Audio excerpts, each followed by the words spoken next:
Hi മക്കളെ, നമസ്കാരം. മലയാളം പരീക്ഷ അല്ലെങ്കിൽ നമ്മുടെ +1 പരീക്ഷ ഇങ്ങ് അടുത്ത് കഴിഞ്ഞു.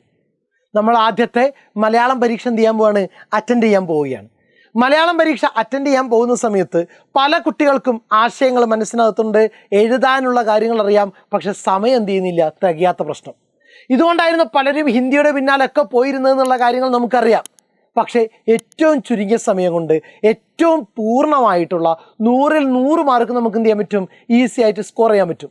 പലപ്പോഴും ചോദ്യപേപ്പറിനകത്ത് നമുക്ക് തരുന്ന നിർദ്ദേശങ്ങൾ നമ്മൾ അറിയാതെ പോകുന്നതാണ് നമുക്ക് എന്ത് ചെയ്യുന്നത്, പരീക്ഷയ്ക്ക് സമയം തികയാതെ പോകുന്നതിൻ്റെ ഒരു പ്രധാനപ്പെട്ട കാരണം.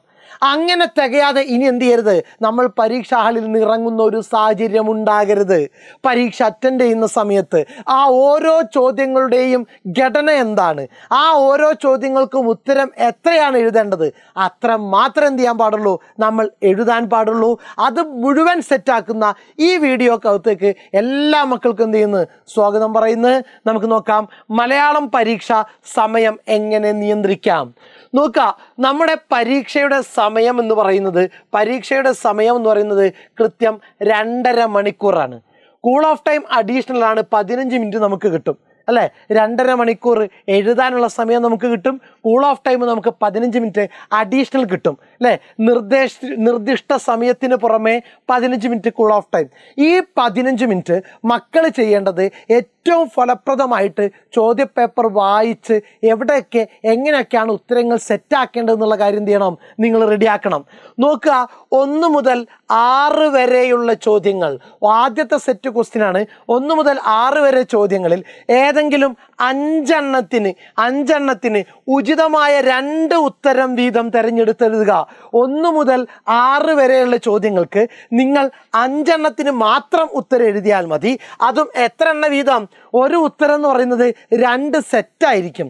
ഉദാഹരണത്തിന്, പറയുവാനുണ്ട് പൊൻചമ്പകം പൂത്ത കരളു പണ്ടേ കരിഞ്ഞു പോയെങ്കിലും സന്ദർശനം. ഈ വരികളിൽ തെളിയുന്ന ആശയത്തിന് യോജിച്ച 2 എടുത്തെഴുതുക. പ്രതീക്ഷാ നിർഭരമായ ജീവിതം, നഷ്ടപ്പെടലിൻ്റെ വേദന, ദാമ്പത്യം പകരുന്ന ആഹ്ലാദം, ഒറ്റപ്പെട്ടു പോയതിൻ്റെ നിസ്സഹായത. 2 ഉത്തരം നമുക്ക് സെറ്റാണ്. ഈ രൂപത്തിലുള്ള 2 ഉത്തരങ്ങളാണ് എന്ത് ചെയ്യേണ്ടി വരിക, നമ്മൾ തിരഞ്ഞെടുക്കേണ്ടി വരിക. 1 മുതൽ 6 വരെ ചോദ്യങ്ങളിൽ 5 ഉചിതമായ 2 ഉത്തരം വീതം ചെയ്യുക, തിരഞ്ഞെടുത്തെഴുതുക. സെറ്റാണല്ലോ, സെറ്റ്. ദെൻ നെക്സ്റ്റ്, അതുപോലെ തന്നെയുള്ള ഓരോ ചോദ്യങ്ങളും ഇവിടെ ഒക്കെ നമുക്ക് 2 ഉത്തരം വീതം എന്ത് ചെയ്യണം, തിരഞ്ഞെടുക്കേണ്ടതുണ്ട്. നിങ്ങൾ ഓർത്ത് വെക്കുക. ഇനി അടുത്ത സെറ്റ് ഓഫ് ക്വസ്റ്റ്യൻ 6 കഴിയുമ്പോൾ 7 മുതൽ 10 വരെ ചോദ്യങ്ങളിൽ ഏതെങ്കിലും 3 1-2 വാക്യത്തിൽ ഉത്തരം എഴുതുക. 7 മുതൽ 10 വരെ ചോദ്യങ്ങളിൽ ആദ്യത്തെ ഒബ്ജക്റ്റീവ് ടൈപ്പിന് നമുക്ക് കിട്ടുന്നത് 2 മാർക്കാണ്. ഇവിടെയും നമ്മളെ കാത്തിരിക്കുന്നത് എത്ര തന്നെയാണ്, 2 മാർക്കാണ്. 3 സെറ്റാണ് ഉത്തരങ്ങൾ എഴുതേണ്ടത് അല്ലേ. 2-3 വാക്യത്തിൽ എന്ന് പറഞ്ഞു കഴിഞ്ഞാൽ 2-3 ലൈനിൽ എന്ത് ചെയ്യണം, നമ്മുടെ ഉത്തരം പൂർത്തിയാക്കിയിരിക്കണം മക്കളെ. എനിക്കറിയാമെന്ന് കരുതിയിട്ട് എന്ത് ചെയ്തരുത്, നമ്മൾ ഒരുപാട് എഴുതി വെക്കരുത്. 2 തെളിവ് ചോദിക്കാൻ പറഞ്ഞാൽ 2 തെളിവ് മാത്രം എഴുതുക. നമുക്ക് എത്ര മാർക്ക് കിട്ടും? 2 മാർക്ക് സെറ്റാണ്. അപ്പോൾ 7 മുതൽ 10 വരെ ചോദ്യങ്ങളിൽ ഏതെങ്കിലും 3 1-2 വാക്യത്തിൽ ഉത്തരം എഴുതുക, 2 മാർക്ക് വീതം. ഇതാണ് നമ്മുടെ രണ്ടാമത്തെ സെറ്റ്. അപ്പോൾ ആദ്യത്തെ സെറ്റിനകത്ത് നമ്മൾ എന്ത് ചെയ്തു, 15 മിനിറ്റ് 5 നമുക്ക് 2 മാർക്ക് വീതം വന്നത്. സംഭവം അവിടെ 10 മാർക്ക് നമ്മൾ ഉറപ്പിച്ചു. എത്ര മാർക്ക്? 10 മാർക്ക്. ഇവിടെ നമുക്ക് 3 2 മാർക്ക്, 6 മാർക്ക്. അപ്പം 10 6 16 മാർക്ക് ഇവിടെ തന്നെ എന്ത് ചെയ്തു, നമ്മൾ സ്കോർ ചെയ്ത് കഴിഞ്ഞു. ദെൻ നെക്സ്റ്റ് നോക്കിക്കേ, 11 മുതൽ 17 വരെ ചോദ്യങ്ങളിൽ ഏതെങ്കിലും 6 അരപ്പുറത്തിൽ കവിയാതെ ഉത്തരം എഴുതുക. ചോദ്യത്തിൽ കൃത്യമായിട്ട് പറഞ്ഞിട്ടുണ്ട് നിങ്ങൾ എത്രയാണ് എഴുതേണ്ടത്. ഒരുപാട് എഴുതിയത് കൊണ്ട് നമുക്ക് കൂടുതൽ മാർക്കൊന്നും കിട്ടാനില്ല. ഇതാണ് നമ്മൾ പേജ് തുറക്കുമ്പോൾ കാണുന്ന ആദ്യത്തെ ഭാഗം. ഇതാണ് നമ്മൾ എഴുതേണ്ട ഭാഗം. അരപ്പുറത്തിൽ കവിയാതെ ഉത്തരം എഴുതുക. അരപ്പുറത്തിൽ 11 മുതൽ 17 വരെ ചോദ്യങ്ങളിൽ ഏതെങ്കിലും 6 അരപ്പുറത്തിൽ കവിയാതെ ഉത്തരം എഴുതുക. മാർക്ക് എത്രയാണ്? 4 മാർക്കാണ്. 6 × 4 24. നേരത്തെ 16 10 40 മാർക്ക് ഇവിടെ സെറ്റ്. നമുക്ക് ടോട്ടൽ 80 മാർക്കാണ്. അതിൽ 40 മാർക്ക് 4 മാർക്കിൻ്റെ ഉത്തരം കഴിയുമ്പോഴേക്ക് എന്ത് ചെയ്യും, നമ്മുടെ കയ്യിലേക്ക് കിട്ടിക്കഴിഞ്ഞു. ഇതിൽ 11 മുതൽ 17 വരെ എന്ന് പറയുമ്പോൾ 8 ചോദ്യങ്ങൾ അല്ലേ? 11, 12, 13, 14, 15, 16, 17 7 ചോദ്യങ്ങൾ. അതിൽ നിന്ന് ഒന്ന് നമുക്ക് എന്താണ് ഒഴിവാക്കാനുള്ള ഒരു മേഖലയുണ്ട്. അത് ഏതെങ്കിലും നിങ്ങൾ എന്ത് ചെയ്യുക, ഒഴിവാക്കിക്കൊള്ളുക. എന്നിട്ട് 6 എണ്ണത്തിന് മാത്രം അരപ്പുറത്തിൽ എന്ത് ചെയ്യുക, കവിയാതെ ഉത്തരം എഴുതുക. സെറ്റ്. ദെൻ നെക്സ്റ്റ് ചോദ്യത്തിലേക്ക് നമ്മൾ കടക്കുന്നു. 18 മുതൽ 21 വരെ, 18, 19, 20, 21 4 ചോദ്യങ്ങളിൽ ഏതെങ്കിലും 3 എണ്ണത്തിന് ഒരു പുറത്തിൽ കവിയാതെ ഉത്തരം എഴുതുക. ഒരു പുറം നമുക്കറിയാം, നമ്മുടെ പേപ്പർ ഇങ്ങനെ മൊത്തെടുക്കുക. ആ പേപ്പർ മൊത്തെടുക്കുമ്പോൾ ഈ ഒരു ഭാഗം മുഴുവനും വരുന്ന രൂപത്തിലായിരിക്കണം എന്ത് ചെയ്യേണ്ടത്, ഉത്തരം എഴുതേണ്ടത്. ഒരുപാട് വലുതാക്കി എഴുതി വെച്ച് എന്ത് ചെയ്യരുത്, അത് അവർക്കറിയാം ഇത്ര പോയിന്റുകൾ വേണമെന്നുള്ളത്. ആ പോയിന്റുകൾ കണക്കാക്കി എന്ത് ചെയ്യുക, നമ്മൾ ഉത്തരം എഴുതുക. നമുക്ക് കിട്ടുന്നത് എത്രയാണ്, 6 മാർക്കാണ് ഓരോ ചോദ്യത്തിനും.